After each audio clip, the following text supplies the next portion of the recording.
Hello everyone. चलिए बेटा, आज हम स्टार्ट करेंगे केस स्टडी बेस्ड क्वेश्चन। अब ये केस स्टडी बेस्ड क्वेश्चन क्या है, सबसे पहले थोड़ा डिले हो गया है इस वीडियो के लिए, सो सॉरी। कुछ दिन से वीडियोस अपलोड नहीं किए हैं चैनल पे, तो आज से हम स्टार्ट करते हैं। सबसे पहले हमने करना है केस स्टडी बेस्ड क्वेश्चन। इस बार से बोर्ड ने इंट्रोड्यूस किए हैं दो क्वेश्चन केस स्टडी बेस्ड होंगे। घबराने की कोई बात नहीं है, क्योंकि केस स्टडी क्वेश्चंस का कोई अलग से रूल नहीं है। जो आप करते हैं वही क्वेश्चंस हैं, बस आपको ऑप्शंस गिवन है कि जो आपने आंसर कैलकुलेट किया है वो आप चेक कर सकते हैं। Is it clear? चलिए, जैसे मैं एक क्वेश्चन ले रही हूँ। An architect design a building for a multinational company. The floor consists of a rectangular design with semicircular ends having a perimeter of 200 meter as shown below. Diagram आपको given है, ये बिल्डिंग है, इसका जो ये फ्लोर है, ठीक है। क्वेश्चन को ध्यान से पढ़िएगा, आपके टॉपिक से ही रिलेटेड क्वेश्चंस होंगे, कोई चिंता की बात नहीं है। जैसे ये क्वेश्चन बेस्ड है मैक्सिमा मिनिमा पर, ठीक है, क्योंकि जो भी ये क्वेश्चन होंगे बेटा केस स्टडी के, तो थोड़े से ये लॉन्ग आंसर टाइप ही क्वेश्चन होंगे, क्योंकि 5 पार्ट्स हैं, 5 में से आपको 4 के आंसर्स देने हैं, ठीक है। अब क्या है, इसका जो फ्लोर है वो किस डिजाइन का है? Rectangular with semi circular ends. Measurements आपको गिवन है और इसका पेरीमीटर भी आपको गिवन है 200 मीटर। अब क्या क्या पार्ट्स दिए हैं आपको क्वेश्चंस के? फर्स्ट पार्ट है, if x and y represents the length and breadth of the rectangular region. x and y, these are length and breadth, जो rectangle है, ठीक है। y by 2 क्या है? radius of this semicircular ends, okay? अब इसका perimeter find करना है, तो पेरीमीटर के लिए क्योंकि ये हमें गिवन है, तो इसी से हम x और y का रिलेशन निकालेंगे ऑब्वियसली। x ये क्या होता है? सेमी सर्कल का सरकमफेरेंस होता है पाई आर, लेकिन r कितना है? y बाई 2, और एक इधर है एक इधर, इसलिए हमने 2 से उसको इंटू किया है। 2 से 2 कैंसिल आउट, इक्वल टू 200।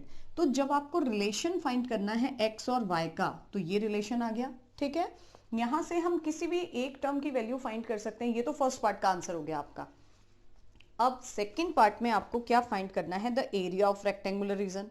अब एरिया फाइंड करने के लिए हमें क्या चाहिए? रेक्टेंगल का एरिया क्या है? x into y. लेकिन जो ऑप्शन है हमारे पास उसमें y को एलिमिनेट किया है, तो हमने यहां से क्या करना है? y की वैल्यू फाइंड कर देनी है। एक पार्ट में y में भी दिया है और x में भी, ठीक है ना।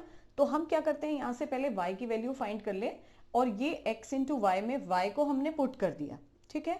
ये वैल्यू टोटली x में आ गई। अब जो हमारा ऑप्शन गिवन है उसमें हम चेक कर सकते हैं इजीली, ठीक हो गया। नेक्स्ट पार्ट में आपको क्या फाइंड करना है? The maximum value of area A. अब आप जानते हैं मैक्सिमम वैल्यू कैसे फाइंड करते हैं।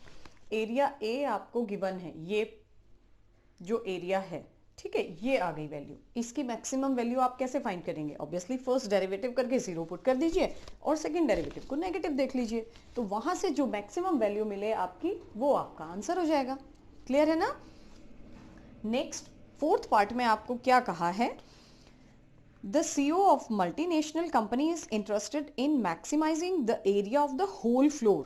अभी हमने जो इसमें एरिया फाइंड किया है ये केवल रेक्टेंगल का किया है, ठीक है ना, लेकिन वो चाहता है कि ये पूरा होल रीजन का एरिया आप फाइंड कर दें। तो इसमें एक्स्ट्रा क्या ऐड करेंगे आप?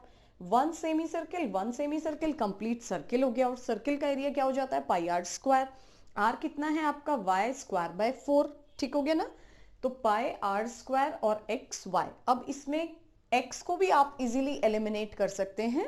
यहां से जो रिलेशन हमारे पास है, यहां से x की वैल्यू फाइंड कीजिए इन टर्म्स ऑफ y, और वो यहां पुट कर दीजिए, क्योंकि y की वैल्यू अगर आप पुट करेंगे तो यहां भी पुट करनी होगी, यहां भी पुट करनी होगी, दो जगह पुट करेंगे। आपकी मर्जी है, आप किसी भी तरीके से इसको सॉल्व कर सकते हैं, ठीक है। और लास्ट में क्या है? The extra area generated if the area of the whole floor is maximized. इन दोनों एरिया को क्या करना है आपने? माइनस। जो आपने फोर्थ पार्ट में मैक्सिमम किया है और फिफ्थ पार्ट में मैक्सिमम एरिया फाइंड किया है, उनका जो डिफरेंस आपको फाइंड करना है वो करना है लास्ट पार्ट में। 5 ऑप्शंस वाले क्वेश्चंस होंगे एक केस स्टडी के क्वेश्चन में। तो ये क्वेश्चन आपके किस पर बेस्ड हो सकते हैं? एरिया वाला जो क्वेश्चन है वो लॉन्ग आंसर टाइप हो सकता है, ठीक है ना, 8th चैप्टर में। दूसरा क्या है? प्रोबेबिलिटी बेस्ड हो सकता है। लीनियर प्रोग्रामिंग पर बेस्ड हो सकता है और मैक्सिमा मिनिमा पर भी बेस्ड हो सकता है। तो ये 2-3 टॉपिक हैं, इनको आप लॉन्ग आंसर टाइप जो 6 मार्कर क्वेश्चन आपका आता था तो उसी पे केस स्टडी बेस्ड क्वेश्चन आपने फॉर्म करना है। ठीक है, तो मुझे उम्मीद है कि आप इस टाइप के क्वेश्चंस इजीली सॉल्व करेंगे और आप अच्छे से उनको स्कोर कर सकते हैं अपने एग्जाम्स के लिए। Okay, so till then bye bye.